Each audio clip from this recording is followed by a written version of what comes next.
আজকে আপনাদের সঙ্গে নতুন একটা হেয়ার ব্যান্ডের ডিজাইন আমি শেয়ার করব। তার জন্য আমাদের একটা রাবার লাগবে, একটা কাঁচি, একটা হুক এবং 2 কালারের সুতা। আমি কাজটা মূলত 2 কালারের সুতা দিয়ে করব।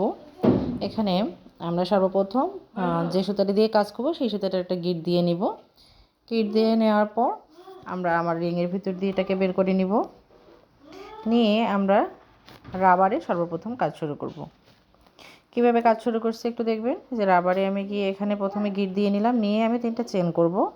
করে আমরা এখানে পরের বার আবার একটা ডাবল ক্রোশে করব। এবং এই পুরো রাউন্ডটাতে কিন্তু আমরা একই কাজ করব, শুধুমাত্র আমাদের ডাবল ক্রোশে হবে। কয়টা ডাবল ক্রোশে হবে এটা কিন্তু নির্দিষ্ট না। এখানে আমাদের মোটামুটি যতগুলো লাগবে এটা পূরণ করতে ততগুলোই কিন্তু লাগবে। যতগুলো আমাদের এখানে এই কাজটা ডাবল ক্রোশেগুলো করতে লাগবে ততগুলোই লাগবে। এখানে দেখেন আমি নতুন একটা ডিজাইন করব। এখানে আমি পরপর 5টা ডাবল ক্রোশে করে নিয়েছি। নিয়ে প্রথম ডাবল ক্রোশেতে এসে কিন্তু আমি এখানে একে জয়েন দিলাম, দিয়ে এখানে 1 2 3 4 4টা চেন করব। করে পরের গ্যাপে চলে যাব, গিয়ে সেখানে আবার আমি এই যে একটা, এই যে 2টা, 3টা, 4টা, এই যে 5টা ডাবল ক্রোশে আবার আমরা করে নিলাম। নিয়ে এখানে আমরা প্রথম চেনে এসে আবার এটাকে এর মাথাটাকে জয়েন করে দিব। জয়েন করে দিয়ে এখানে আবার আমরা 4টা চেন করব। করে এভাবে কিন্তু পুরো রাউন্ডের কাজটা হবে। এখানে আসলে কয়টা এরকম স্টেপ হবে তা আসলে নির্দিষ্ট নয়, এটা হচ্ছে আপনাদের নিজেদের কাজের ওপর নির্ভর করবে।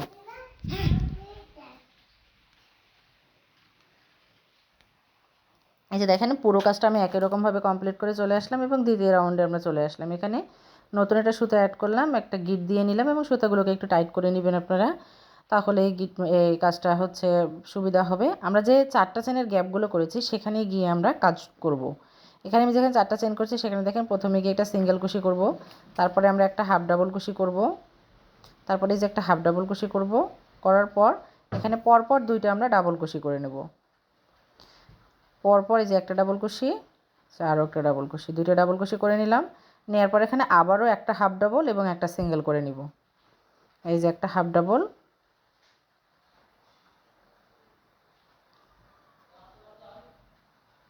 একটা হাফ ডাবল করব এবং একটা সিঙ্গেল করব।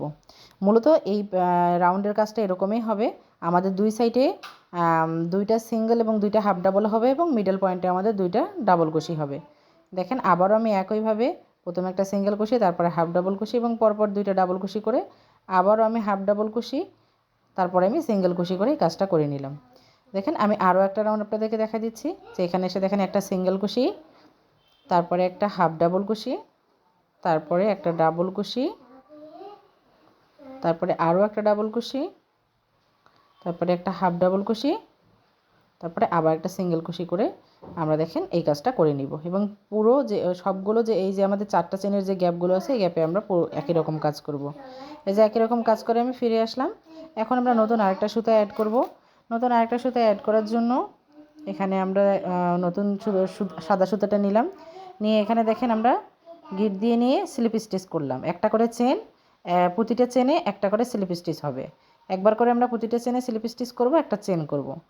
এই দেখেন স্লিপ স্টিচ করতেছি। প্রতিটা চেনের গোড়ায় আমরা একটা করে স্লিপ স্টিচ করব, একটা চেন করে এই রাউন্ডের কাজটা আমরা মূলত এভাবেই করে নিব। আবার আমি একটু দেখাচ্ছি। দেখেন একটা চেন করলাম, স্লিপ স্টিচ করলাম, আবার একটা চেন, পরের চেনের গ্যাপে স্লিপ স্টিচ, আবার একটা চেন, আবার পরের চেনের গ্যাপে স্লিপ স্টিচ, আবার একটা চেন, আবার পরের চেনের গ্যাপে স্লিপ স্টিচ। এভাবে কিন্তু আমরা এই রাউন্ডের কাজটা করব। আমরা দেখেন পুরো রাউন্ডেই কিন্তু এই কাজটা করতেছি, কোথাও কিন্তু আমরা কোনো চেনের গোড়া বাদ দিচ্ছি না। প্রতিটা চেনের গোড়ায় আমাদের একই কাজ হবে, একটা করে চেন, একটা করে স্লিপ স্টিচ।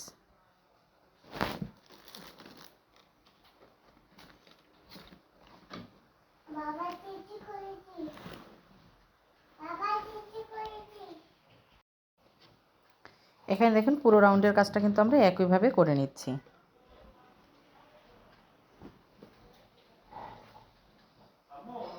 শুধু একটা করে চেন এবং স্লিপ স্টিচ দিয়ে আমরা পুরো রাউন্ডের কাজটা শেষ করে নিব।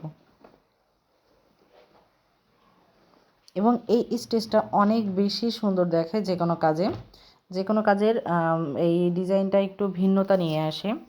আপনারা চেষ্টা করবেন এরকম করে কাজটা করার। এই দেখেন পুরোটা কমপ্লিট হলো, মাশাআল্লাহ দেখুন কত সুন্দর লাগছে। লাস্ট ফিনিশিং প্রথম যেখানে আমরা একটা গিট দিয়েছিলাম সেখানে এসে আমরা স্লিপ স্টিচ করে জয়েন করে দিব, দিয়ে আমরা পুরোনো সুতাটাকে এই সুতাটাকে আমরা কেটে দিব। কেটে দিয়ে যে আমাদের সুতোগুলো থাকবে এই সুতোগুলো আমরা কাজের মধ্যে হাইড করে দিব, এবং বাড়তি যেখানে যা সুতো আছে সবগুলো সুতো আমরা যদি কেটে দিই তাহলে আমাদের জিনিসটা দেখতে আরও ভালো হবে, ফিনিশিংটা সুন্দর হবে। দেখুন মাশাআল্লাহ কত সুন্দর হয়েছে। সুতোটাকে কেটে দিব এবং লাস্ট যেখানে আমাদের কাজ হয়েছে সেই কাজটা আমরা টেনে একটু এখানে টেনে দিব এবং সুতাগুলো আমরা এইভাবে হাইড করে দিব। মনে রাখবেন সুতা হাইড করা কিন্তু একটা মেইন ব্যাপার। এভাবেই সুতাগুলো আপনারা হাইড করে নেবেন। সুতাগুলো হাইড করে নিলে আপনাদের এই সুতাটা বের হওয়ার সম্ভাবনা থাকবে না। যদি সুতাগুলো হাইড করা ভালো না হয় তাহলে দেখবেন যে সুতাগুলো আপনাদের কোনো কারণে যদি বের হয়ে যায় পুরো কাজটা আপনাদের শেষ হয়ে যাবে। এভাবে সুতাটাকে আমরা কেটে দিব, বাড়তি যতগুলো সুতা আছে সবগুলো সুতাকে আমরা কেটে দিব। মাশাআল্লাহ দেখুন কত সুন্দর হয়েছে। এভাবে একটা সাধারণ হেয়ার ব্যান্ডকে আমরা চাইলে অনেক সুন্দর করে একে সাজিয়ে তুলতে পারি।